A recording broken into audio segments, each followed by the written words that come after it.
L'atelier Pompadour-Marly, incontournable aujourd'hui lorsque l'on parle du carnaval. Tout commence dans une petite pièce de la maison familiale à Matoury. Marilyn Sesto-Brachet se défend d'être une couturière, mais une créatrice de vêtements du carnaval, plus précisément du Touloulou, ce personnage emblématique lors des balles Paris masqués. Ma perception du carnaval actuellement, comme je l'ai dit précédemment, c'est plus dans une transmission et dans une préservation. Ce que j'ai maintenant, c'est en tout cas faire un fond pour que les générations qui viennent découvrent ce qu'était le Touloulou avant et comment il a subi l'évolution et ce qu'il est aujourd'hui. En 1988, 300 robes sortaient de cet atelier par semaine. Avec l'évolution, la multiplication des ateliers, ce ne sont plus que 30 robes, dont chaque modèle est une pièce unique. J'ai pu constater en 30 ans, les jeunes sont passionnés de carnaval très tôt parce que les parents y sont, pour certains.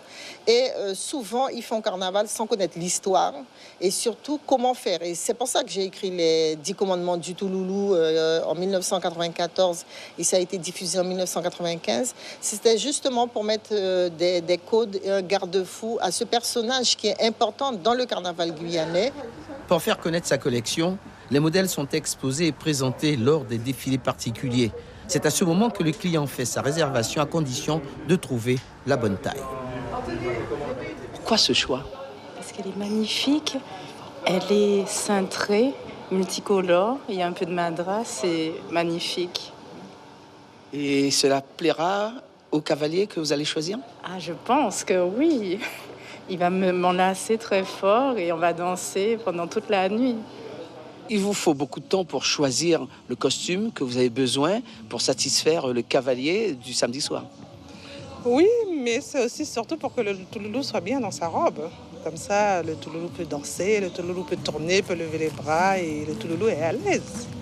Donc il faut une bonne heure, on va dire, pour mettre la jupe, la robe, les gants, le masque. En fait, pour être synchro, il faut se donner du temps.